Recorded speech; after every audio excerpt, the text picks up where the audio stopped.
Il faut apprendre un peu, la connerie. Franchement, on n'a pas le temps. On n'a pas le temps pour faire ce genre de trucs. Pas du tout. Je ne suis pas qui, non, ça Il n'y a pas de concert dans cet événement. Il n'y a pas. Les concerts, c'est les nuits de la francophonie, c'est tout. La ouverture, c'est un passage. Na Cannes, na Coupe du Monde, na Qatar, na Qatar, Mobutu betana na Cannes, ya Cameroun. C'est comme ça, c'est un passage de 5 minutes. Le côté mystique et mystérieux de l'artiste, c'est il est contacté par la francophonie, ils ont dealé, retenir une date par rapport à sa disponibilité. Il est inédit, moi. Mais dès lors que l'artiste est écoute, on a un bureau, on a une photo. Et ça a été booké depuis, je me rappelle, concert à Brazza. C'est là que j'ai su ça. Quand il nous a dit ça, mais il faut le tenir secret parce que l'organisateur va dévoiler Biloko Gozala. Ce qui est tout à fait normal. C'est que les gens ne comprendront même pas. Nous avons un commissaire général, organisateur, photo bimi. Tout le monde est Viredi, tout le monde est Ferré, tout le monde est Wata. Comment négliger un peu, c'est savoir s'entourer. Surtout ça. Savoir s'entourer. C'est très très important aujourd'hui. Même les politiciens aujourd'hui, c'est ça, savoir s'entourer. Imaginez un concert de Oranson où il y a la présence de Ferré.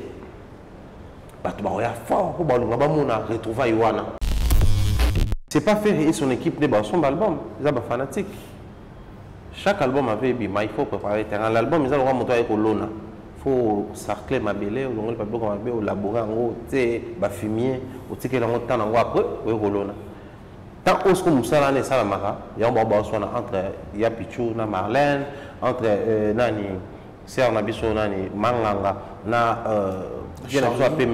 Charlie. Winget, esprit winget, so yé. Dans les Charlie, on a photo là. Mais on a pas cassé, on a photo là. Pendant ce temps, beaucoup de communiquer. Après ça, on n'a pas communiqué sur le concert VIP, il y a un peu bêta fiasco.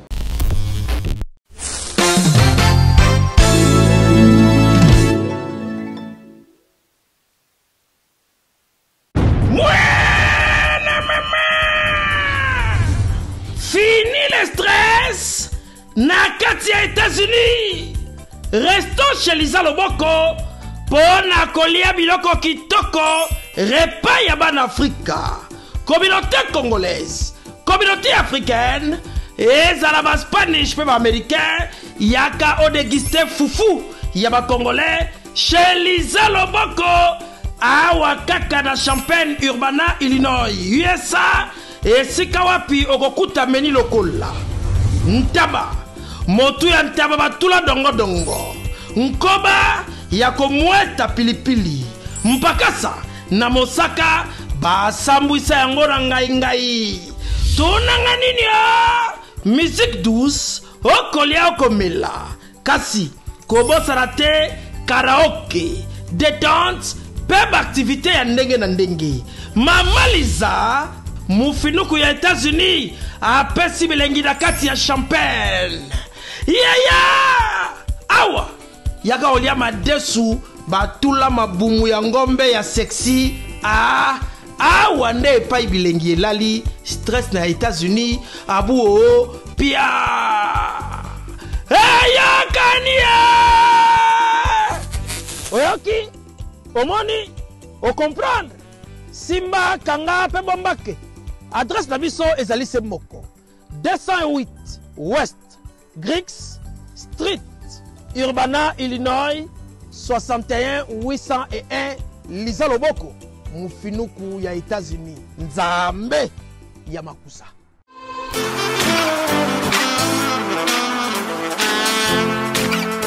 Vous êtes en Europe, Asie, Océanie ou en Amérique.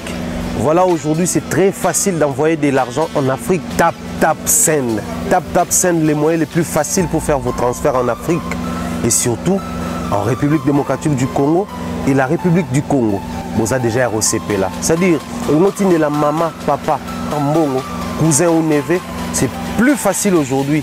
Tap Send. télécharge l'application et envoie ton argent sans inquiétude. C'est très rapide et fiable. Ceux qui ont Tindi Mbongo, à Kinshasa, tu reçois un Orange Money, na M-Pesa, tu as Airtel Money. Ceux qui ont un numéro à Brazzaville, à reçois un MTN, tu as Airtel Money. Utilisez les codes promo Mumbaya et vous aurez droit à 5 € de bonus. Donc, ceux qui ont Tindi Mbongo, frais de transfert, et ATO. Bonjour, bonsoir à tout le monde qui nous suit. C'est nettement, ça dépend de l'ère à laquelle vous allez recevoir cette très belle vidéo qui est présentée par les vôtres, Valdi Tambo. Mesdames, Messieurs, merci pour la patience et confiance au beau vraiment, malgré que la vidéo est vraiment n'est longue banité, mais tous vraiment tous problème côté technique, vraiment tous c'est qu'on dérangé. Mais la boca si abaye au basungara biso, ça la cara makasi vraiment pour m'embêter là.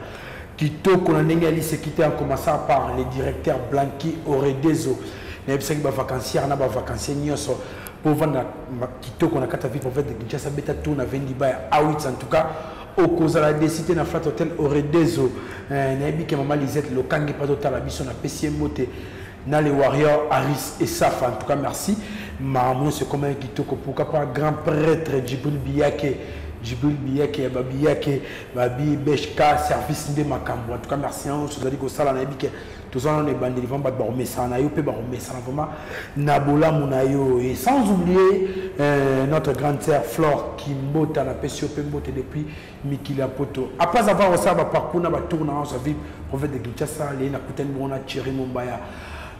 Tu es ici, vraiment, la plateau n'a vu à Valdi Tambo officiel. Pour tout le monde qui échanger concernant. Maïon, c'est sur la toile comme communication, soit actualité. Nabi qui n'a pas si y a Jordi qui est derrière la caméra, au fond la chambre pour mon bon invité et n'a salué plutôt dans communication Nabiso. Bonsoir Thierry Mumbaya. Bonjour, bonsoir Valdi Tamboué, également à Bandego Touba Nabiso na VTO. En tout cas merci. À toi Vanna Koutalo de Tongi au fort na Mamati à Longo, sponsor officiel à COP en tout cas. Merde, PCM, bien de bonnes choses à toi. Merci de nous soutenir et surtout pour Petit Kabisoté. Pour nous, c'est un grand plaisir pour compter sur notre roi à Baron. En tout cas, merci. En dépit de ma caméra, je suis en tout cas. Mais tout le monde, moi, je suis Brazzaville, Ponton.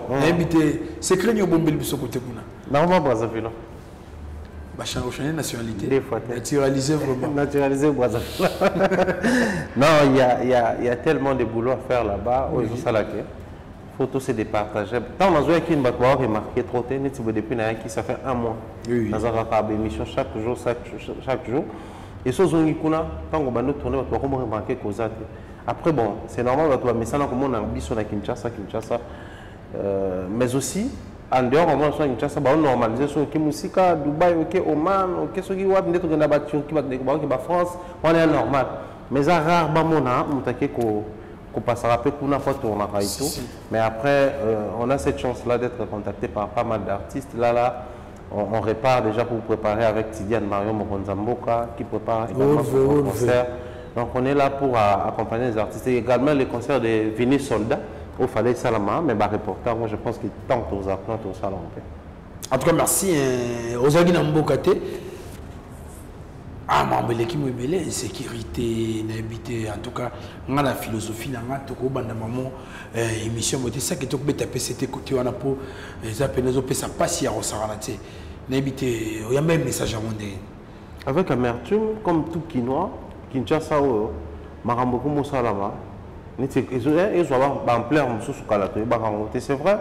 Bisoto kola toka bakoma ba Django, ba Molona, Sumbana Nganda, ba ni peka ba mamba ba Kim ba maître Tiwara et autres, mais normalisant de manière très normative si vous voulez les Penzate. Donc c'était bablo ça comme très reculé et très rarement. Mais ce qu'on remonté Kalabawe biso na limité.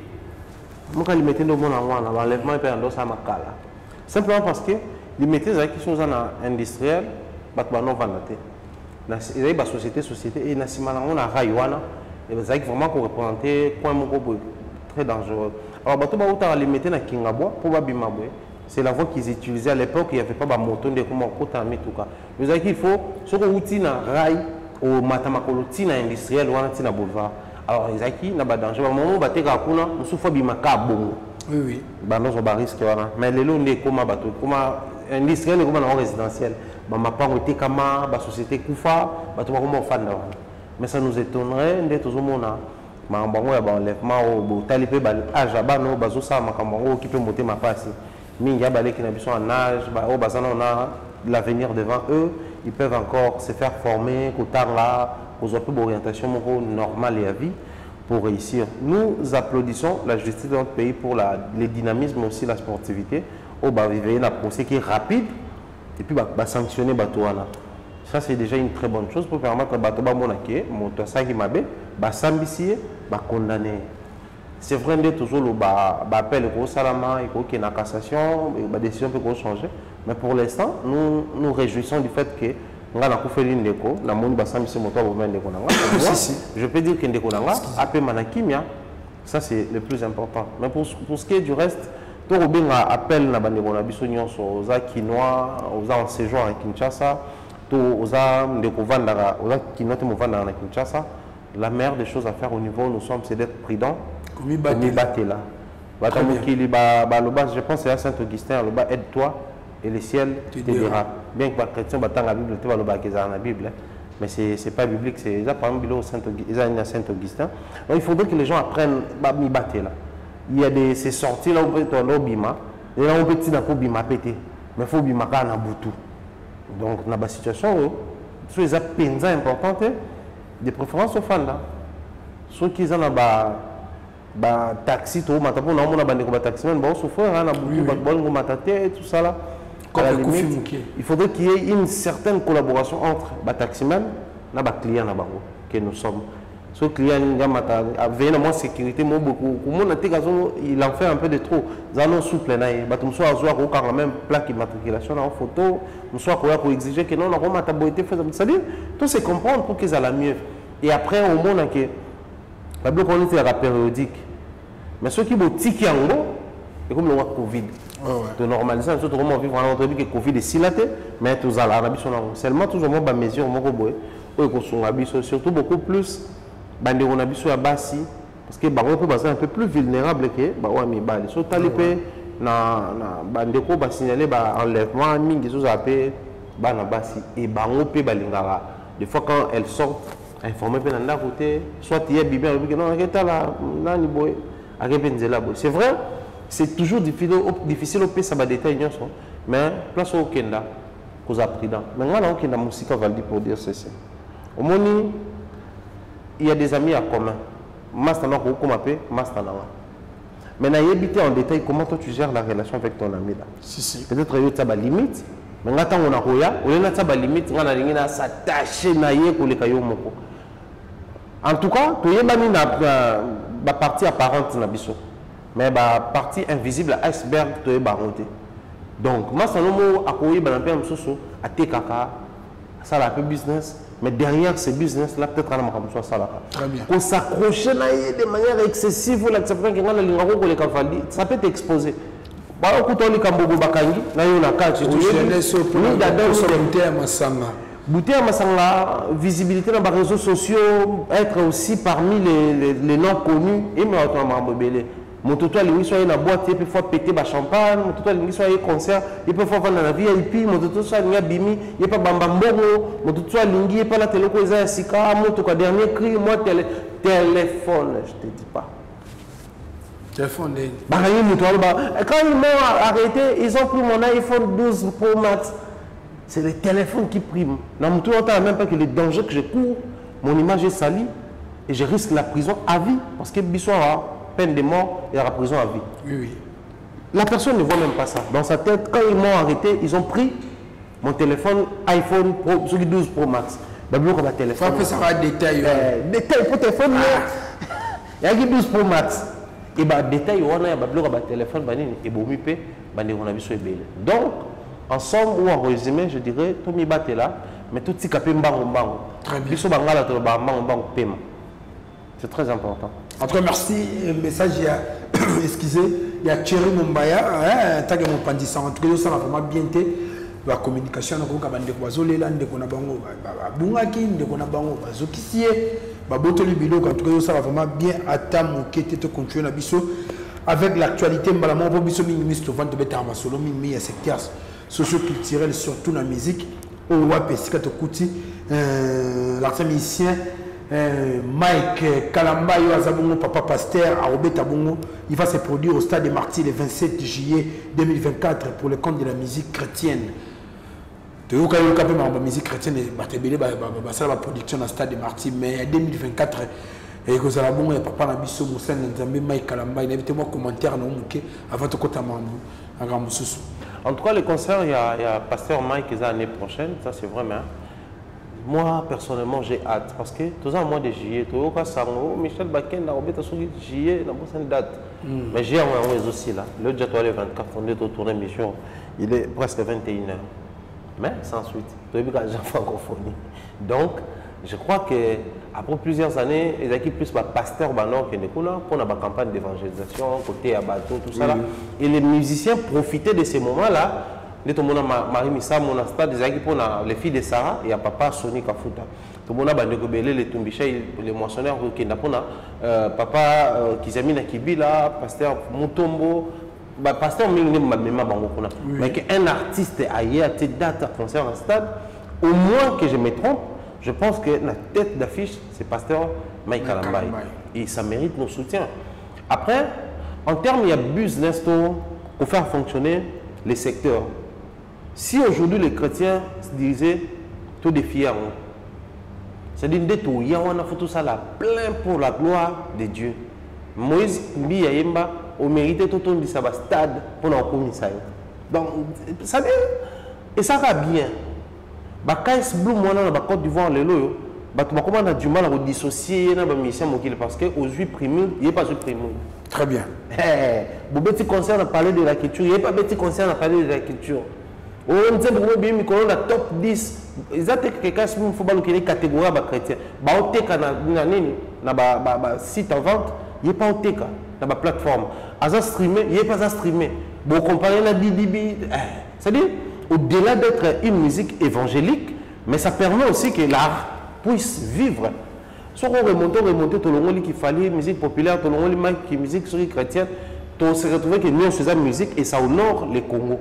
Badjouana Baemba bien, Basala Bakli pas bien, Mike Kalamba il sait se vendre, il a un très bon profil, un perfectionniste. Dans l'église, à short vidéo, moi je te dis pas.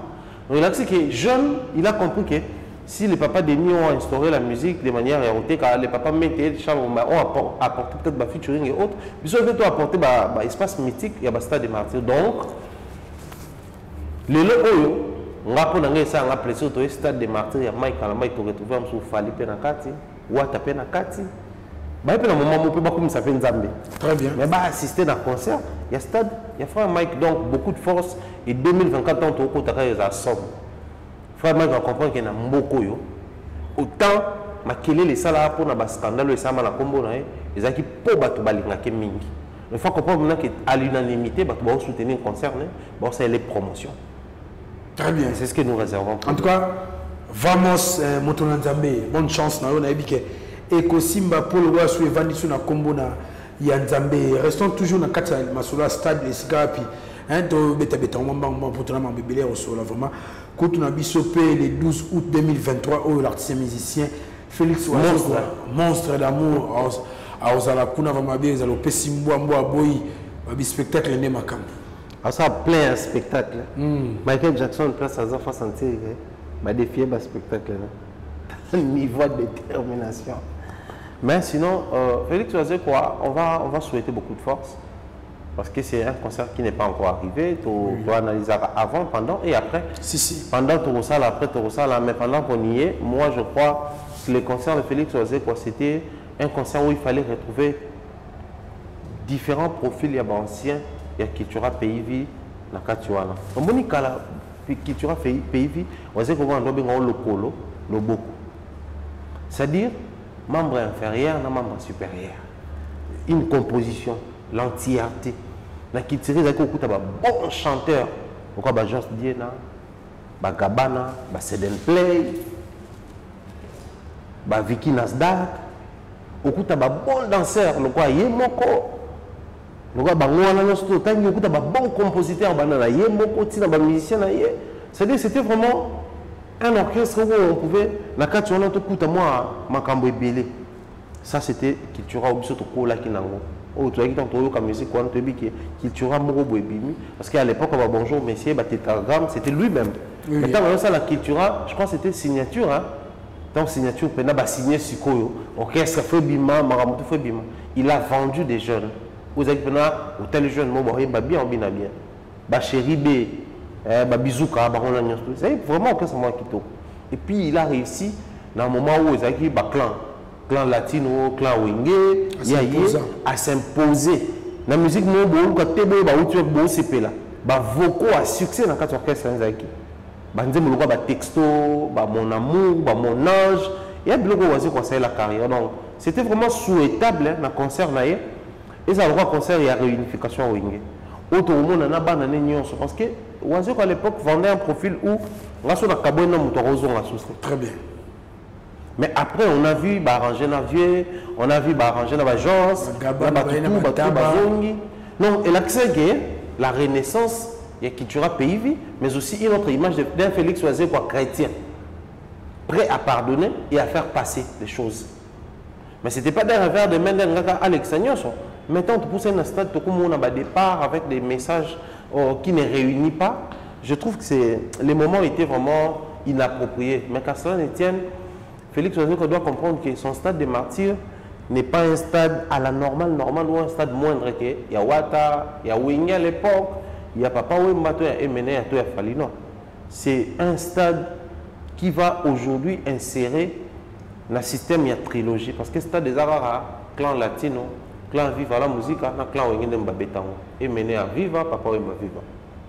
Latino, l'IFA na père na Wenge, ba père à Wenge, tout qui na ba na bango ferré na Goga. Trilogie wan Tchanda to côté notre côté parce que Tchanda na ba peut ba na histoire on peut na bien tier stade. C'était pas vraiment Tchanda date stade ayo beta non.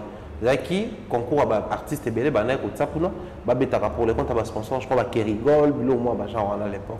Bon, à beta. Mais trilogie on est leader à programmer date. Il ba clan. Félix a panza clan. Donc au lieu il y a 3 bateaux, il pas au côté wana. Comme ça, permettre que les gens au côté wana, ils au côté wana, tout va au côté. Parce que ce Fabrice a beta bowling, te ba via wengi ba lukaka moi récupération na kati ndé ba sali pas faire, ndé ba salaki et pas héritier wata. Et ça m'a bon. Ba vieux temps ba beti. Même ba petit na bango ba matin na podium te le roi ba célérer les autres. Ba on peut ba salaka récupération. Donc ils étaient na bango. Malgré tout ce que nous sommes en train de voir dans le clan latino, mais bah vient le roi champion du capella esthétique. À s'approprier après à stade d'aller qui n'a fallu. C'est une fierté. On a dit qu'il n'y a pas de latino. Bah tu vois Gibson Butukondolo, bah Sam Chin Che Guevara, bah tout le temps c'était toujours une fierté. Il y a quartier latin. Très bien. Et dans tout ça, Félix Oisé parce qu'on doit comprendre que moi je vais faire un stade de défi, un stade qui va revoir les systèmes. Ou si vous voulez renverser le système. Mais la communication, tout ça, parce qu'à un mois à concert, hein, est-ce que ça a un mois, je peux continuer sous moins d'un mois bientôt. Mais qu'est-ce que tout le monde a sur terrain? C'est déjà les 24 hein? Les 23. Les 23 août, donc moins d'un mois. Les 12 août, oui. Donc plus que 3 semaines. Mais on sentit que le terrain pénal est saturé de notre tambola. Toyoka Masola Goga na victoire, Masola Wata, ils ont les canaux Balemba, na Bamatete, fallait que tu le battais. C'était un autre niveau, tout Congo, auquel même dans la province, Oyoka Masola. Mais à peine même dans ma tête, Oyoka Masola Wazeko. Même dans ma tête, à peine. Il y a beaucoup de choses Masola victoire, les mettaient place hier, répéter à Fandara. Donc les vieux doivent vraiment revoir la communication et c'est d'une très grande importance. Au-delà de tout ce qu'ils peuvent miser pour la stade naïe, ils doivent vraiment s'investir dans sa communication. Qui communique pour Félix Oisé? Ça, c'est la question. Quand il fallait parler, Wenge, tu as une question, tu as une popole Mukelenge, pas popcorn, après c'est une information. Il y a Wata, tu as qui contacter, par qui passer. Fallait tu as par qui passer, visa clé, Nati, et autres. Maintenant, on Oisé quoi? Il faut passer par qui? Qui engage la communication? Qui engage les journalistes pour faire la promo? Qui engage les structures médiatiques pour faire la diffusion spot? Wapi spot officiel à Félix Oisé. affiche visuelle officielle les Awad. En dehors, il y a page de la Banque culturelle pays, il y a page de Félix Oisé quoi. Quelle est la page qui ils ont les macasses. Quelles sont les pages où on va revenir sur la moi il y a Silicoti. Et puis c'est le silence total. Et moi je crois, c'est vrai que Félix Oisé quand on a fan nayo baroya, a un spectacle, ils ont visé plus plein de spectacles, mais ça le fait plaisir les spectacles qu'il est venu offrir aux gens. La spectacle à quoi c'est bon de faire un spectacle mieux que votre Michael Jackson devant un vide? C'est intéressant. C'est une répétition. Donc, héritier au bout de ça, mais il a tenu à ce que bateau basala. Moi, communication entre public, il y a un même bateau basali qui basani. Qui t'en a pour que communier dans le public. Vu il faut venir dans le détail on ça bien. En tout cas, merci Thierry Mumbaya. Pour répondre minutieusement. Et tout ça, quand on a listing, on a énumération.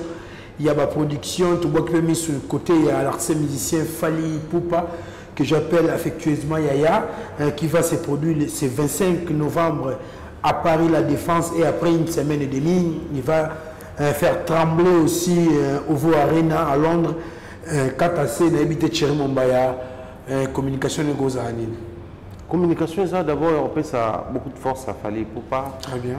Beaucoup de force à sa team, parce que vous savez, faire un concert, faire des concerts comme ça, c'est pas seulement sur l'artiste, hein, les leaders qu'il faut compter, aussi il faut compter sur sa team, avoir une équipe qui t'accompagne vraiment objectivement. Pour répéter, ça boulot. Et ce que j'aime, qu'ils soient acquis ou pas, dans ce monde, on va répéter presque chaque jour. C'est chaque jour qu'il y a des répétitions. C'est vrai, avec un concert VIP, dans Braza privé, à trois dates. Je m'excuse, bêta, na francophonie, concert na Bango, tant Bazonga Kuna, Côte d'Ivoire, mais pour céder qu'un concert qui se démarque aussi par rapport à la grande salle Paris La Défense, Arena et France, mais aussi pour la OVO Arena et à Wembley, tout est biqué. Ils appellent moi ma particularité belé. Sur ce, bisous nous toujours retenir les alliés, l'impact de ces concerts-là dans notre communauté. Premièrement. Oui. L'impact de ces concerts-là en Afrique francophone, deuxièmement. Troisièmement, l'influence de ces concerts-là dans le milieu musical. La communauté Nabiso, en tout cas, au moins que je me trompe, même ceux qui accompagnent l'artiste, même ceux qui attaquent l'artiste, reviennent tous sur ces deux concerts. Moi, papa, je me souviens, il y a un concert à Lokuta, à réserver des. Donc, il y a un concert. Si. En tout cas, félicitations, Fali pour présenter un grand concert. Un concert. Ça, c'est notre communauté. Mais qu'est-ce que nous sommes en train de faire pour concert en haut et ressembler à Nabiso? Tu sais, il y a Bercy, pour la musique Nabiso, mais je te dirais, même les pays africains, il y a des défis à Bercy pour la Mopao. Pour la bon, qu'est-ce qu'on peut belé à succès bêta pour en Afrique, nous il dit Mali. Des fois, ça va accord, hôtel accord arena. On les a dans quatre pays là-bas. Sidiki Diabaté, Aya Nakamura, Malien, tout il y a diaspora, là au bazar en Mali, pour en fêter l'identité malienne. Dawala, je pense que ça peut faire un initiateur, producteur Gims na Watibé. On a une initiative à Bercy Kaka. Mais si on peut te dire que l'année de l'homme, il y a biso par les biais à mon pao de te téka image à Bercy. Donc, comme un pays qui influence sur les plans africains, je pense que les concerts de Fali Poupa auront aussi de l'influence sur l'Afrique, l'Afrique francophone si vous voulez. Mais la même identité africaine, au moins il fallait qu'il passe sur un média. Il cite les jeunes au plus bazoya pour remonter Makambo, mais il cite beaucoup plus les Africains francophones. Donc, ils ont ramené quel est le discours de ces jeunes-là cités par Fali Poupa? Quand on se rend compte que les jeunes peut-être un modèle pour les uns, mais référence. Oui. Moi je fais la musique rap, Fali est dans sa musique tokos, rumba et autres, mais je peux quand même prendre la route de Fali. La route de la détermination, la route de l'objectivité, ordre, organisation, structuration. Tant aussi qu'on influence et ça sur bateau, il y a même tes erreurs. Et qu'on influence bateau, on a sur bazar objectif de la résoudre le roi modèle. Si. Au monde, tout le monde a même dans l'église, souvent, au monde a pasteur, il y a un dire que assistant de même ils veulent à tout pour ressembler à leur leader. Quelle est l'église? Il y a 6 femmes ici. Non, qu'est-ce que je dis? L'église, il y a combat spirituel. Au monde, on a un culte, dimanche, un culte d'adoration, les mère tout, chapeau en droite, le maman langue. Bazin le quoi à maman langue. Père, là, tu as le roi papa Joseph Olangue. Et comment il y a là, tu as beaucoup de style, hein? Mais style 26 matière à leader et influencé. De même, la prestation de Fali, tout concert à Fali, ça va aussi influencer le milieu musical africain. Et tout doit commencer par nous. Mais ce qui est déplorable, Valdi, c'est beaucoup plus les Didibé, les autres qui prennent Fali comme objectivement comme modèle. Bon, là, bec et on, il y a des balobara. À tes gauche, à tes droite, à tes droite. Viens à zoter comme un côté en ligne, bon, on côté en ligne. Viens à le plus streaming, bah, comment le streaming. Mais biso moko awa concerné, on est encore dans la distraction, il y a la polémique, il y a autre chose qu'on comparer, même incomparable. Au lieu de copier ce qui est mieux, biso toujours polémiquer même si on va bien. C'est tout ce qui est déplorable. Mais pour la troisième position, dans le qui impact si vous voulez la milieu musique na biso. Fali la tala vidéo ne moko dans ngakolo bango trop azoloba tant na yaki na konta ba vieux ba sa penzela ba vieux ba beta ba stade ba Bercy ba Olympia ba ne fallait ko beta ngopé yaki pona lingaka kolanda banzelo ba vieux ba sali et puis na tsasko ba challenge na ngamoko mais ba vieux tout ba suka na Bercy ça la monnaie makasi déjà pour tout tout ba accord arena ne toujours expliquer par rapport à la place par accord et comment la place est belle qui tant ils allaient na no Bercy autant comme hôtel accord arena restructuration ça va mis mon emplacement et comment qui modifier na carte. Alors on a même logique on a à participer et là moko on la musique même si on la système ils alaka ko les kabanzela ba vie ba leka banzela bato bazaki le so ba leka naturellement tout le monde a pu ba vieux mususu tout comme ba petit bazola na ba yesi ma fali to ba marche to bazan génération fali ba ko yape na Paris la défense arena il y a un impact nango na musique na biso c'est le to fan de papa ou mbabetaka au stade de Marseille après King Kester mais il m'a bimi ça King Kester mais moi même ta beta qui muto liboso ba wengi ba beti ba to beti ba beta après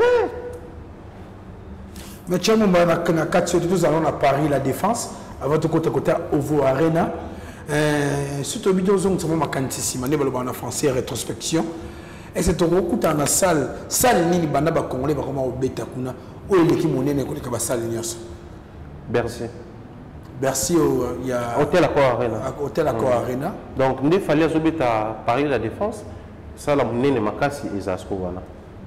Parce que Hôtel Accor Arena, c'est 20 000 places. Paris la Défense, c'est dans les 40 000. Dans les doubles presque à Hôtel Accor Arena. Donc, U Arena, l'appellation congolaise d'être au Lingaka. U Arena et l'équipe Bercy, et bien surtout à Bercy. Est-ce que le challenge vous a facilité au monde? Pas du tout, Valdi. Mais challenge peut y en soi n'était à la rater. Mais seulement surtout tous on sous capacité à Salouana, ils ont même ma dans la logique en le non. Challenge wana, ils sont d'abord en premier lieu pour naïe mon coup. Jouer dans une salle avec ayant une capacité au nom de moto à bétater n'amborana. Jouer dans une salle ayant une capacité au la sous-région naïo moto à bétater. Jouer dans une salle Oyo, depuis que les Congo et Congo, non, on va bétater. Tant qu'on va sous-région, on a Afrique centrale. La mission Afrique centrale à Mobimba. C'est tout le voisin.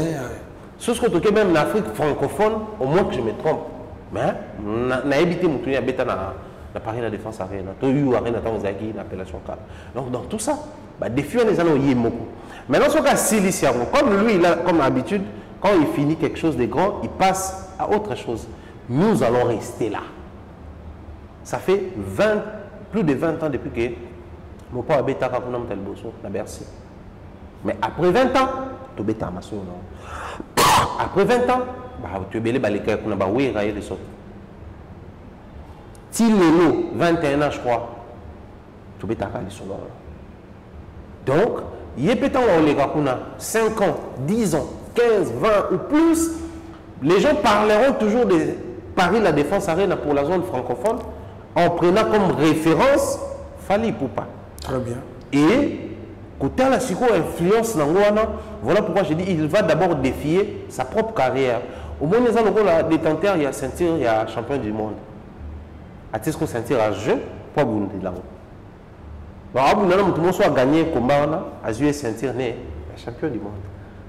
Donc, il faut au Bunda combat pour gagner, mais il faut Bunda combat gagner pour conserver la ceinture. Fali n'a parlé de la défense arena. Il doit vraiment livrer un spectacle là, des couleurs, des marques pour marquer. Parce que le plus grand défi, c'était, au départ, c'était remplir d'abord la salle. Aujourd'hui, avec le système numérique en Europe, c'est plus facile de savoir une salle où on va habiller tout. Et on a vu comment poster la FNAC dans quelques temps, concert où ça sold out, concert à Falipe, ils en ont 4. Là, maintenant, c'est plus Kimia. Pour les calculer à vente à billets, ou revendre à ça, et puis si tu es officiel de ça, la FNAC va comprendre que on est là. Donc, d'autres personnes, moi, quelques semaines, sold out, ils ont ça. Or, concert en novembre, n'est-ce pas? Oui. Mais au côté août, ils sont déjà 6 billets 2 mois avant. C'est un pari gagné, il y a public. Donc, à Tikal, il y a Paris, il y a spectacle, il y a qualité à son, qualité à image au livre biso. Qualité à invité au Baroyana, qualité il y a la communication avec le public, voilà où vous allez l'enthousiasme qui doit régner dans la salle. Et tout ça là, ils ont des défis, mais des défis, et comme un peu plus facile lorsque tu sais déjà que le public sera là. Mentalement, ça joue. Vous comprenez que la maman préparé, ça déjà. Donc s'il y a des ratés, il faut tout veiller rater à rater. S'il y a l'imperfection, il faut éviter la bouche trou, avoir vraiment un élément clé, un élément principal, un élément utile pour livrer un spectacle riche en couleurs. Et voilà pourquoi j'ai dit que pour nous, comme elle est plus facile, parce que Ayoki, Nebsopeto-Yoki, Nepeto-Solo-Barke, non, Solbert, comme Nango Pene. Merci, Tchermumba, Tozaka Awana. Bon, des défis très colossaux, Tolo Bakaka. 40 000 places. Londres, c'est comme si pour moi, information à vie, Congolais, Liboso, habitent dans la salle où il y a plus de 10 000 places. Et ils ont fallu dans Ovo Arena. Les vidéos de ce côté, on a vraiment secteur, on a dit qu'ils ont vraiment bras de fer, ma casse. Dans le secteur, il y a Bisso francophone. À 14 ans, bras de fer, tout le monde a rangé comme si, en tout cas, il y a beaucoup de gens qui s'en rabattent. Même si on a embrassé, il y a un la facilité, l'invité Fali. Après, je ne pense pas qu'ils ont la facilité. Pourquoi je dis je ne pense pas qu'ils ont la facilité? Fallait avec allure, vitesse, soit qu'il y a il suffit que la artiste ou la banda ou comprendre mieux. Autant l'interview à les Camerounais, je me sens comme on a Mbappé featuring Mona Fali. Aloba, Razak na Kinshasa à Alobi, Fali aujourd'hui roule à plus de 100 à l'air. Pour un artiste, il y a industrie de Kendara, parce qu'il vit en France, Taïk. Tant Alobi qui roule à plus de 100 à l'air, dans ce cas, on comprend que j'ai Kendelara, il faut rouler à plus de 100 à l'air. Parce qu'avoir les succès et en Afrique et en Europe, il faut vraiment doublement rouler à l'air. Par rapport à Yawana, pour compter même Faliwana, ça fait plus de 16 ans, hein, si je ne me trompe pas, si ma mémoire ne me trahit pas, des carrières solo. Donc après plus de 15 ans, il vise maintenant la zone anglophone. Non, enfin, pas viser la zone anglophone, mais il commence maintenant à viser les salles Yaminene, la zone anglophone. Donc ça prouve qu'il fallait commencer quelque part et puis aller quelque part. Alors, bras de fer, déjà les publics anglophones sont moins fidèles en anglais. Ils sont malgré tout ça, la francophonie, tout ça là. Et il y a aussi des organisations similaires ou pareilles. Mais, c'est-à-dire consommer ce qui est anglophone, ils ont renforcer l'industrie, faire un système, imposer davantage logique dans le Macambo. Avantage, voilà ce qu'ils ont une influence dans la zone francophone, qui est à Bisso, la zone là-bas. Ce qui fait que, au monde, on a même des Rwandais qui sont francophones de base, mais on définit ça, restructuration comme le droit anglophone. Et c'est comme ça. Les Camerounais, ils sont francophones majoritaires, les anglophones minoritaires, côté frontière, dans le Nigeria. Au monde, les musiciens camerounais, actuellement, ils chantent en français, mais il y a toujours l'anglais dans la carte. Donc, on va comprendre que le système envoyé Mbappé dans l'anglais, ça fait rouler un peu rapidement les choses. du fait que va confondre même des fois na ba Nigérien na ba Ghanéen moi il nous a pas lire mot anglais pe kaka même il moko aigle par rapport pour mon anglais pe kaka et jouer pe na marabou certainement et influencer PPCP pour ça faire en sorte que notoriété né côté kuna si les games qui vend autant en France mais il a aussi collaboré avec les Américains c'était juste pour viser aussi bazon anglophone si pas en Afrique mais aux États-Unis peut-être tout na Angleterre voilà dans les zones conquérir en gros pour nous et ça se fait bien mais les tout à l'heure et ramener la même logique il fallait influer en Afrique francophone il fallait influer au Congo en termes de vente c'est le numéro 1 en termes de réalisation c'est les plus hauts sommets donc toi nous tu as vu la démarcation si basuki quelque part vieux mopé aïe il y a les jeunes à tiki pelo moko au monde donc il y a ça l'icolo tant on le vit on peut singa moi idée à retourner en question quel est l'apport de Fally Ipupa la musique à Congo. Déjà un artiste musicien apporte son identité personnelle ce qui fait que au lieu que musique à taboulé au qui a loi mon qui a dit en parlant de l'influence oui musique à loi mon à taboulé on comprend que au loi mon au taboulé maintenant si quoi et là il y a chaque personne a son identité même les bateaux baro faire il y a Pépé Calais il y a Carlito ils ont encore la même voix oui mais tant toujours oyo aza oyo o aza oyo maintenant si quoi et comme important dans la société place yosa influence et le yosali quand est-ce que quelque chose devient influent malgré l'autre vivre abusivement appellation les influenceurs les influenceuses ils influencent en quoi? La bonne influence ou l'influence en soi, c'est quand tu fais quelque chose et que d'autres personnes balandent en haut. L'influence de mon pas on a maramba Bercy, la musique d'ambition et qu'aussi la caté aussi longtemps tout le monde voudra faire Bercy.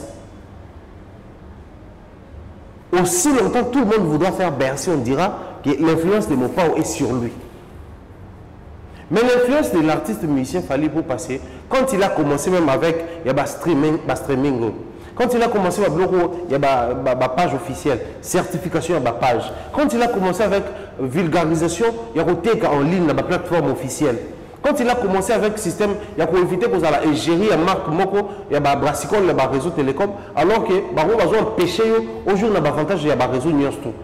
Qu'aujourd'hui Brassicole tel a Roberto conseil ou Roberto, mais ils ont empêché de tâter, qui te permet d'acheter une parcelle ou des voitures, mais sous d'autres cieux avec les mêmes profils, les mêmes succès, les gens gagnent plus que ça. Ah, par exemple, mais influence dans les 2 années, c'est dans la société où tu as la sigo. Il commence avec une musique, où papa il déjà tapé ouvert toi. Oui. Mais il est envoyé, il s'assoit des pieds sur terre. Tokos 1, Tokos 2. Mais quand il a commencé comme tout le monde faisait. Album né le bosso yoki ba miolé sekemi. Ya ka ba bloc on ouvert dit. So l'album a mis balé, oki ba nzembo ko ba ni chaise électrique. Ya ka ba bloc wana. Graduellement zo ya tant zo ka ba nzembo ko ba suite life. Quand ne ba faire pe kuna ba sa bazazu, quand ne ba mon papa kuna ba yemba ba African Queens, ba tout ba yemba bongo. Mais en faire une carrière, toute une carrière comme ça, album à caractère, on a temps plein, alors que toi tu as ton identité rumba. Ça n'existait pas au Congo. Mais à cause de son influence, tu vas dire tout le monde batutu ba komi nga na bimisa na radar Fabregas. Nga ko to fona bimisa harmonie et comme black box. Black box ça peut harmonie après comme dynastie. Batutu ba bimisa album mono bazana identité purement rumba. C'est l'influence des Fally et non des aînés parce que les aînés sortaient des chansons ou soit un seul album ils lâchent. Mais lui, il est venu, il a commencé vraiment à pérenniser le système. Quoi. Un album, deuxième album, réédition, et puis un autre album viendra où on va retrouver Fally vraiment beaucoup plus avec un profil anglophone. Et c'est comme ça l'influence et continue à beaucoup en abysso. L'influence, voir le milieu jeune, prisonnier, il y a ma réalisation aînée. Pourquoi? Les papas vont trouver les Madilou et les taboulets. Ils ont fait plus que les taboulets. À un moment donné, comme ça va le bon ça va côté comme Alibanda, mais le monde qui va taboulé basalate, baga grand, ba bakisio bon basala indété. Mais comme la génération 5 ah bino bossa ko le ba via ngete. Nous ça ko le ba taboulé le roi Libabé. Nous ballon de prisonnier à système. Mais lui quand il est arrivé, dans sa tête il se disait quoi? Ba beta photo salon. Et puis il faut tout ça la coûte pour les coups, ça la tête. Déjà quand il partait, parce qu'on dit qu'il fallait pas Angleterre, tout à la influence fait, il y a concert à Rondeza. Mais il a fait Apollo. Il a fait Apollo. C'est historique pour la communauté américaine, pour les pays. Il y a M. Franklin. C'est historique. Apollo, ils ont détenu une partie de l'histoire, il y a peuple noir. Il y a même Obama, il y a une période pour revisiter, rendre hommage à Martin Luther King et autres. Lui, il a fait cette salle-là. Donc, il y a plein de choses qui ont visé, pété, on a pu viser. Et influence, lui, il fait des tournées, même si la date, calendrier, tous les restes, c'est salon. Les influences, il y a moto, moko à sali. Donc, influence a fallu la musique à Congo, tout le monde a aussi côté parce qu'on est encore méchant. Mais qui toque on a aussi à côté. Puisque influence n'a été au-delà à RDC. Influence n'a été affecté par les pays francophones et belé. Au point qu'il est l'artiste francophone le plus consommé. Donc, c'est que consommation les gens outaka awati. Consommation les gens outaka na ba mélomane ya Congo to na ba warrior na été, mais ils ont partout où ils ont influencé. Alors, un artiste objectif qui veut aller d'un pas à un autre. En ça, on t'a la bateau, dans la zone Nabiso, comment ils font, comment ils se démerdent, comment ils organisent les choses, et moi je vais faire pareil. Voilà pourquoi tu vas remarquer ensemble avec moi que Jean Ebélé, 6P95, Didi B, Jean Ebélé, ils s'identifient dans Fali. Même bateau qui est déjà en termes de vente, qui est connaît de quoi Badadjou, parce qu'il y a beau terminer dans le pays, vente on les a déjà moins avantagé, moins facilité. Mais bon, s'identifier quand même. Tu verras les jeunes d'Europe, à ça là déjà platine, diamant, moi j'ai découvert la musique africaine grâce à Fali. Or, si on a la musique, moi je fais avec les sonorités congolaises. Maintenant, un fanatique, quand on a lui, il nous dit toujours que dans sa musique, il tous ses performances parce qu'il y a les sonorités de chez lui. Mais il a découvert ces sonorités-là par Fali. Qu'est-ce qu'il faut faire? Il faut voir ces Fali-là. Il faut consommer. Donc, influence n'est qu'au-delà de Bissot. Et c'est une très bonne chose pour cette génération actuelle. Et on va comprendre, c'est bon, on peut comprendre que vous allez toujours prisonnier au wengéisme. Le wengéisme, c'est quoi? C'est l'effet des robots, même quand il ne faut pas. Très bien, tu as toujours évolué, mais mouton peut moi tout petit à comme on a ici que les atépo dans monument ma carte. Tous à car on n'a pas fallu pour pas au ouais plutôt mon communication mais ko émettre pour na ba fan na ina ba mélomane na bonne musique ming ba fan na ba warrior à la kaki bango que fallait ça la concert populaire mais à opé sa date sur la zone avant qu'il est bon qu'on continue à tourner na qui l'obéta na arena kuna une heure après tout le monde sous battu à francophonie ba posté car obéta bon mokolo les 6 août na esplanade à Palais du Peuple na habité tout dans kabolongo nan fala la kaki ala ki ba warrior car obéta concert populaire après une heure tout le monde concert il y a esplanade à Palais du Peuple na habité zakara yangonde to on zakara surprise oh est-ce qu'on a à possibilité. Ce qui est sûr, il n'a pas encore précisé lui-même. On attend voir les données sur le terrain par rapport à OPESA. Mais quand il a dit un concert, il n'a pas parlé de francophonie. Je ne sais pas depuis quand ils étaient contactés. Oui. Ça c'est sûr parce que aussi le côté mystique et mystérieux de l'artiste, c'est il est contacté par la francophonie. Ils ont dealé, retenir une date par rapport à sa disponibilité. Et lui, il n'est dit mot. Mais dès lors que l'artiste est bureau, on a des photos. Si on a un commissaire général organisateur, photo bimi. Tout le monde est à Vieredi, tout le monde est à Ferré, tout le monde est à Ouata, tout le monde est à web comédien Nabiso Daniela Bongongo, Herman Missi, tout le monde est influenceur, le roi Baron Siakoukel. Mais il fallait tout le monde. C'est-à-dire, si on négocier, si on Maramoto, il va petit fallu. Par contre, on a une polémique à soutien. Est-ce qu'il y a tout ça polémique? Oui, polémique, on a différence.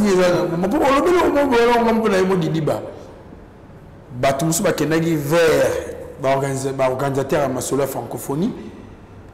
Mon sous bata francophonie baloukier, il y a un expliqué biso. Au fait, je n'ai pas expliqué bon côté. Je voulais simplement dire que du fait que déjà le côté mystérieux est allé, même temps ça l'a dit là, jusqu'à tomber sur une date, à se mettre d'accord sur une date, il n'a pas communiqué. Donc on ne sait pas dire que quand il dit Après, tu as concert public, tout le Bakeza, concert, il y a francophonie. Je ne pense pas. Déjà, il faut tout le la vérité, Moko. Fali, depuis qu'il a sorti l'album Formule 7, il n'a pas encore livré un concert public au Congo. À Kinshasa, si vous voulez. Il a fait des concerts VIP. Et puis, il est parti livrer un concert public à la Brazzaville. Il a fait un concert public à Coqueiros. Sur Coqueiros, tout ça en Angola. Mais Bissowa, un grand concert public, depuis l'album Formule 7 est arrivé, là, ça l'est remonté. Donc, j'estime que faire un concert public, et vous avez aussi concert Formule 7. Mais les concerts francophonie, ils ont un peu profil différent parce qu'ils ont joué à clôture, il y a francophonie. Donc, il faut jouer à payer tout athlète, tout basketteur, tout ça là. C'est retrouvé dans un public quinois. Dans un public qui va payer voisin, on va jouer dans un joueur, tout fêter. Clôture, il y a francophonie pour la fraternité francophone, l'amitié francophone, échange, il y a la culture nabiso. Autour, il y a table francophone, tout yembi, tout sepe liban. Lui aussi, depuis un moment, il a plusieurs chansons en français. Oh, naturellement, soit yembi, la communauté, tout les gens au yoka. Parce que le pays, tout zoya et le bas français. Congo, Brazza, Canada, France, Belgique, Suisse, Mali, Sénégal, Côte d'Ivoire, Cameroun. Tous ces pays qui arrivent par le bas français. Donc, tu retournes la tête.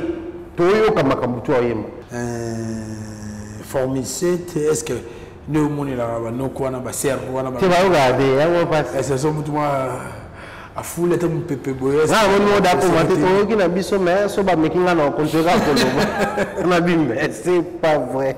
Comment ça boyé qui mais ça va lobby pour loba. C'est pas facile mais après moi dans nous les autres l'industrie musicale qui dit industrie musicale ça doit d'abord commencer par l'intérêt personnel, ensuite l'intérêt commun. Déjà ton intérêt personnel si aussi longtemps c'est profitable aux autres mais que ça la profitabilité quand on aux autres ça va toute collaboration. Quand on est fanatique, nous allons consommer. Non. C'est aussi profitable lorsque nous dans tout temps, bateau peut bosser dans le même secteur, on a comment ils évoluent. On a observé, on a copié.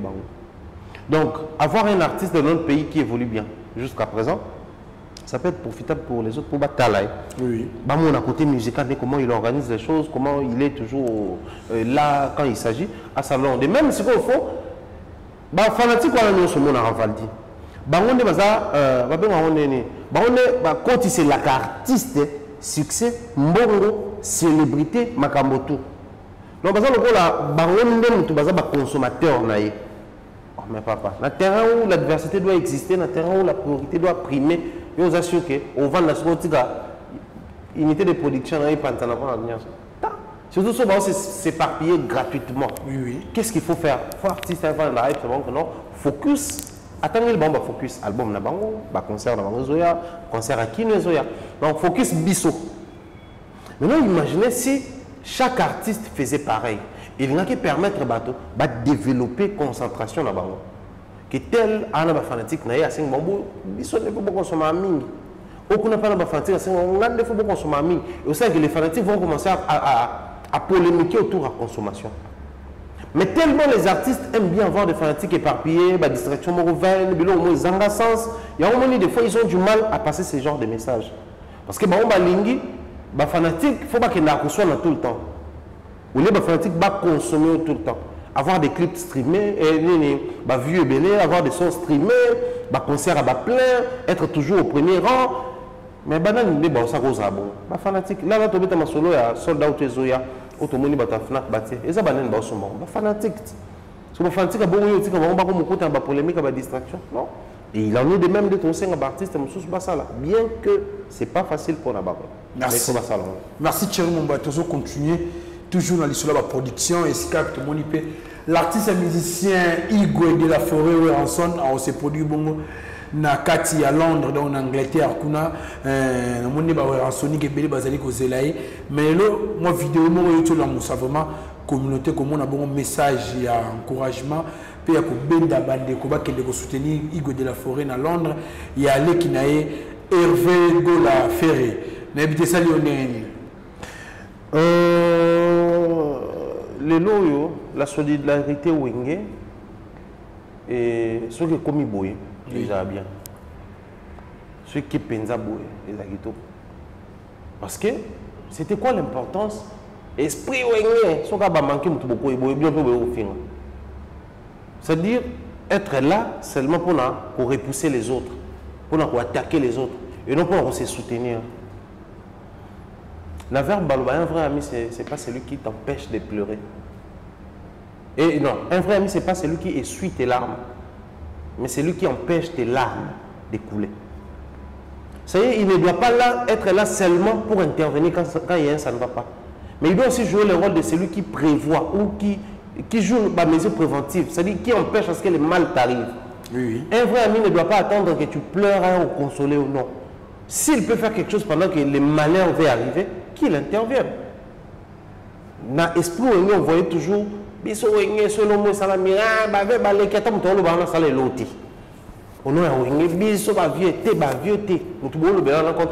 génération. Il faut ça quelque chose. Quand c'est vieux là, ça a quelque chose, voilà pourquoi on félicitait Fabregas, on félicitait Wata. Ils étaient là. On a échangé là, le nom qu'on se le dise. Bon, après, et c'est là où tu as imposé la musique pour Bimate, mais ça, tu es bien. Quand on te le barra, une autre génération s'en va, une autre remplace. Donc, c'est que génération bah oui, il y en a bah JBK, génération bah Ferré est remplacée. C'est vrai en termes de bah année bah mamobélé tout ça bah vieux bah soutenir bah petit en bas mais en principe bah vieux s'il faut bah soutenir bah petit et ça va atteindre bien le bon public pour tout yébike na minute na nenga fauté hein fauté et là bah quoi nous sous na faire et na ouais faire ça plein ouais ça plein c'est normal parce que faire un jeune au banon dynamisme banon âge au concert ouais bah tout sous bah on déjà bah concert public on a la VIP donc normalement bah il faut payer ça bah pétuer une expérience bah partage bah esprit orientation bah pétuer faut payer ça bah venir dans force et on bah fanatique bah kenda normalement faut ça bon maman c'est pas on pousse à papa on pousse à âge on t'a une chose que là c'est tout ça là pour à un moment donné bah dépense on balance ça là on paye ça quoi bah bon faut tirer ça là tu dois te prendre en charge il y a bah le besoin quoi bah réorientation à vie ah aussi comme dans les balles monébis ce temps tu as papa dans les balles là tu coûtes là na boy tout ça là boy la ti ko peso mongo OK ko bala ma ko peso ba orientation les balles ba kulu tu ya wenge faut pas penser à balé qui na bango ba force et orientation ba énergie positive balé qui ya wenge faut pas penser à ba force na na bango routine na ba fanatique ba ya kawana imaginez un concert de haut en son où il y a la présence de fer ba tu ba ya fort pour ba lunga ba mona retrouver yowana elengi na ngo ya wana donc pour na ngana zo mona et ça option bien au faire à bien que bande comme ça déjà bande qui on parle plus de faire parce que faire un succès pour les Wata en termes d'expérience PBL pour les Fabregas en termes de parcours quoi de plus normal tout le monde en bon mais sinon moi je soutiens l'initiative. En tout cas merci Thierry Mombato qui malé Benasuka membre sur les ebele na bikete rozonga vetona yango vraiment ndako le là vraiment tamomola yango vraiment en tout cas monsieur le conseiller il y a très important au Saranate Murphy Mabiala orgueil à depuis Njili Murphy Mabiala orgueil na Kulutunaye Christian Kimbota baléana fort balanjili wapi papa Pascal de Bonheur en application moté maman Ekoko Jamba pourquoi pas Jojo Kiere papa Vivi depuis Londres en application moté merveille Kimbota l'architecte international Pati Chekolo mokonda Chicago moté Mayeme Sisi Longange na pesibino moté moi si à Pembe na Jojo à l'Italie à Calzatour des boutiques Makambo ou tout Jimmy Bella ou hier vraiment les papa français tout aussi ça m'a mis vraiment awa tout le monde qui mon collègue samedi et si quand pipo artiste n'a pas influent influence qui vraiment na tanga qui bon message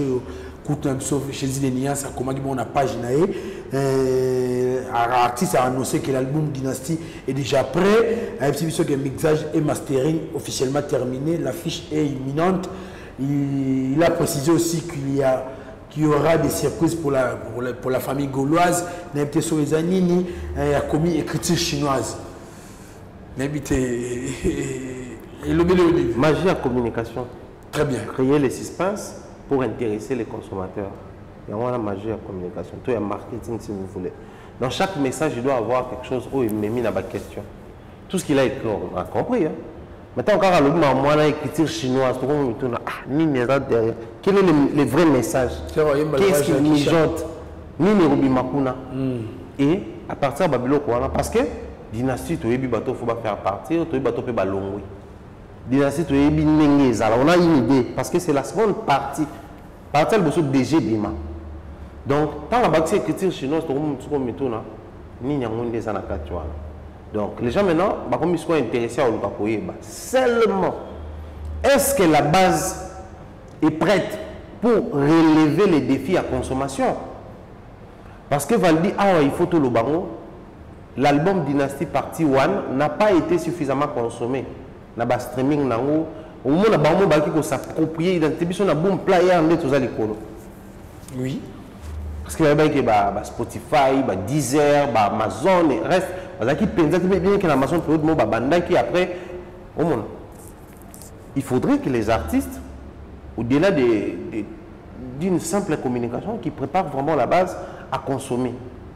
Moi, je crois, ce que les autres angles, peut-être, surtout total la mise sur la Congolais, la mise sur l'analyste, pour conserver le plus longtemps possible la stratégie. Ils ont fait un concert streamé.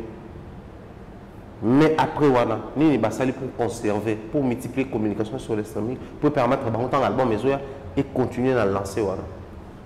Rien. Koutika, la polémique, tout ça là, Virginie, la mission, répondre Charlie, les Bocars, les Gaulois, comment répondre Nani,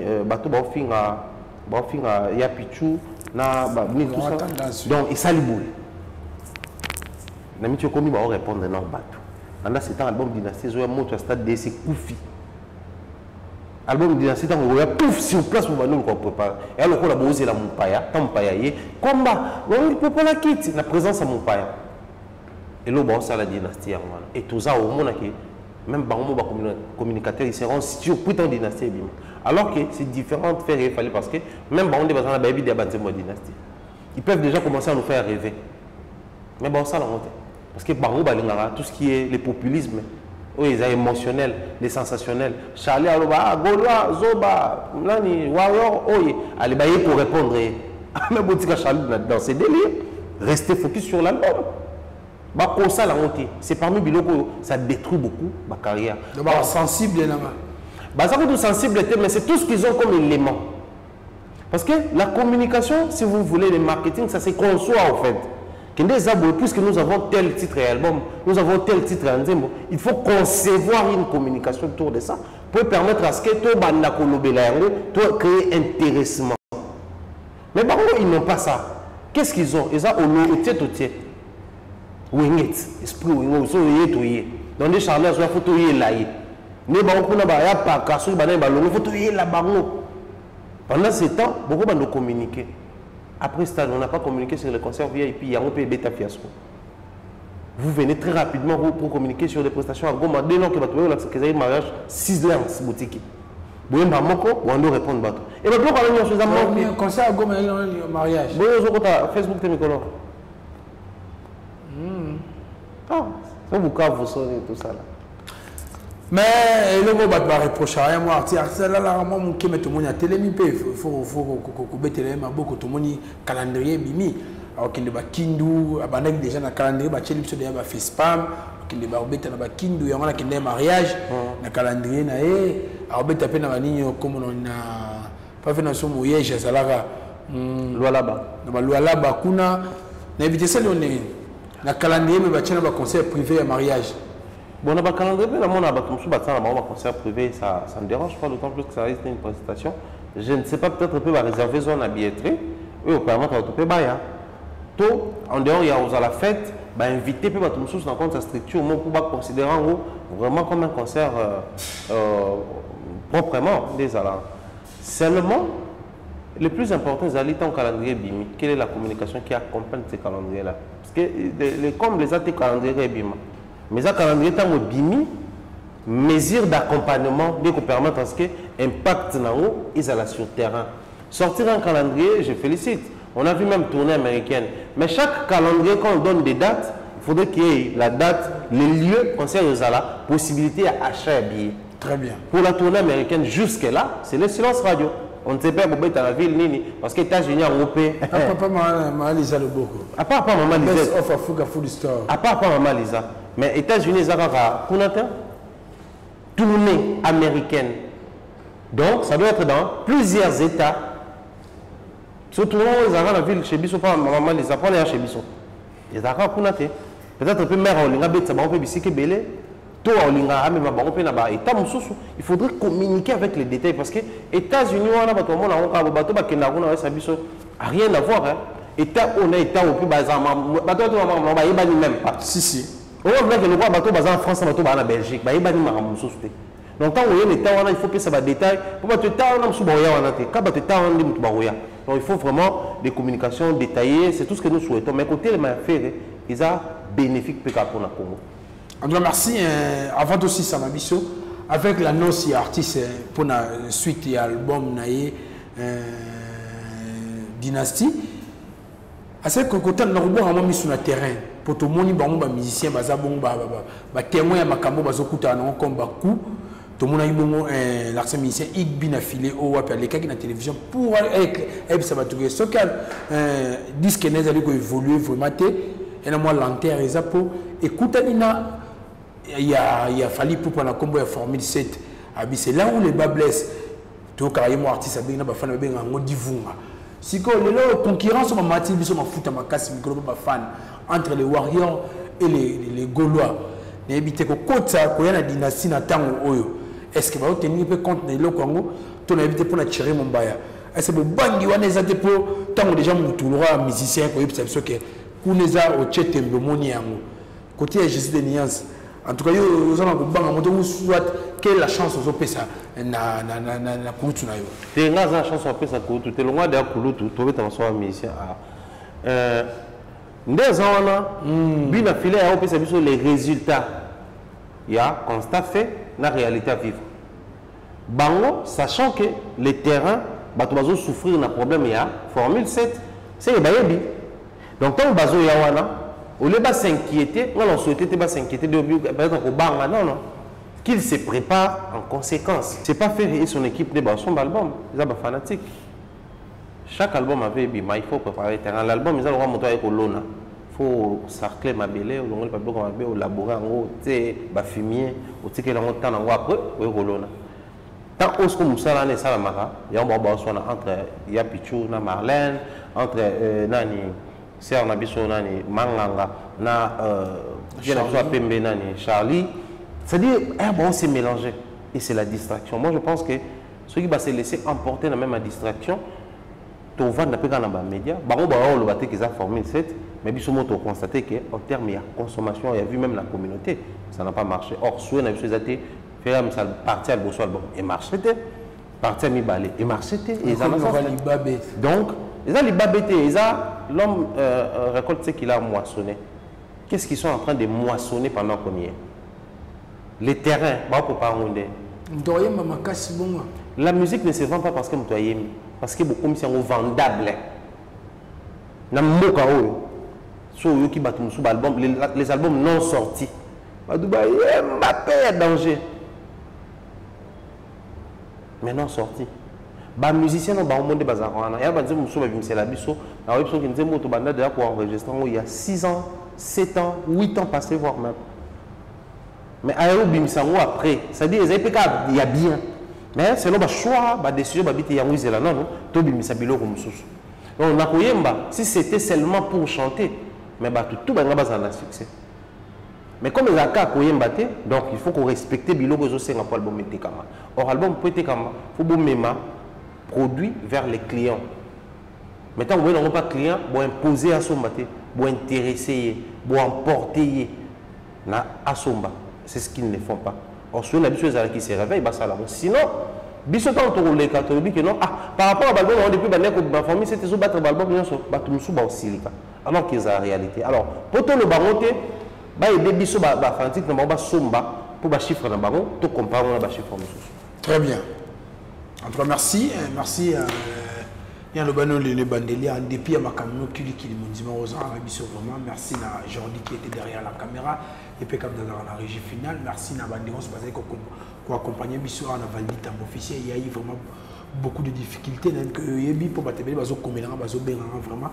Tu vois qu'il y a matos marambo car il y a insécurité vraiment en tout cas caméra tous qui na babo to qui caméraman to qui mususu et que mo trouble biso mais tu dis qu'il y a bokasi ya bande réunion so va soutenir biso en tout cas il y aura une amélioration au monde mapo sans mosala Alexandre na all saint tom so ba liaté tous na biso na bino vraiment bo s'abonner sous massivement tous la même aller pour mosala next semaine en tout cas bo le mangai tiens mon une dernière communication. En tout cas, dernière communication très spécialement pour Valdi Tambo officiel. Je demande à tous les abonnés à Fugamba Télévision de s'abonner à pas Valdi Tambo officiel. Merci. Déjà, Boyebi, pour Nabiso, les exigences, c'est toujours moins classe, c'est la boulot Nabiso. Peu importe, on ça dans le plateau, mais les côtés là, professionnels, tout c'est détaché dans le côté et Awa, c'est toujours au rendez-vous. Et dans toutes les émissions au monde, peu importe format émission, mais ça garde les côtés où il faut instruire. Parce que les médias, c'est pas seulement divertir, mais c'est aussi photo apporter quelque chose de new. Et là, si la photo et chez Valdi Tambo, ça a toujours été le cas. Et il y a sur la casquette, il y a un détendre bateau, d'un côté pour informer, donc côté où on est vraiment très satisfait. Voilà pourquoi j'en appelle à abonner, il y a ma chaîne Nyon Sobalinga, on bien. Valdi Tambo, Valdi Tambo, Valdi Tambo, Valdi Tambo, Valdi Tambo, Valdi Tambo, Valdi Tambo, Valdi Tambo.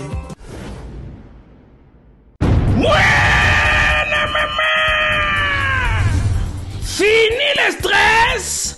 Nakatia États-Unis. Restons chez Lisa Loboko. Pona kolia biloko kitoko. Repas yaban Africa. Communauté congolaise. Communauté africaine. Et Zalaba Spanish, même américain. Yaka odegiste foufou. Yaba congolais. Chez Lisa Loboko. Awa kaka na Champaign, Urbana, Illinois, USA. Et Sikawapi okokuta meni lokola. Ntaba. Motu ya ntaba batula dongo dongo. Nkoba yako mweta pilipili. Mpakasa na Mosaka basambwisa yango na ngai. Tunanga nini ya? Musique douce okolia okomela. Kasi kobosana te karaoke, détente, peb activité ya ndenge na ndenge. Mama Liza mufinuku ya États-Unis apesi bilengi na kati ya Champagne.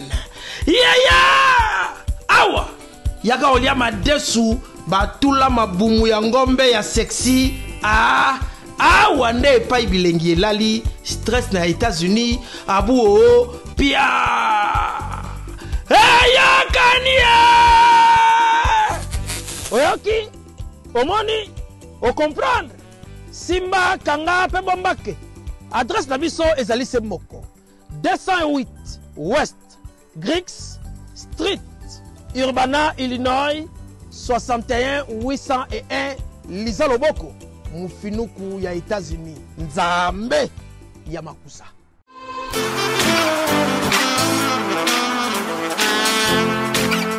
Vous êtes en Europe, Asie, Océanie ou en Amérique. Voilà, aujourd'hui, c'est très facile d'envoyer de l'argent en Afrique. Tap Send. Tap Send, les moyens les plus faciles pour faire vos transferts en Afrique. Et surtout, en République démocratique du Congo et la République du Congo. Vous avez déjà ROCP là. C'est-à-dire, on la maman, papa, mbongo, cousin ou neveu. C'est plus facile aujourd'hui. Tap Send. Télécharge l'application et envoie ton argent sans inquiétude. C'est très rapide et fiable. Ceux qui ont Tindi Mbongo, on a Kinshasa, on a Orange Money, on a M-Pesa, on a Airtel Money. Ceux qui ont numéro à Brazzaville, on a MTN, on a Airtel Money. Utilisez les codes promo Mumbaya et vous aurez droit à 5 € de bonus. Donc ceux qui ont Tindi Mbongo, frais de transfert, les ATO.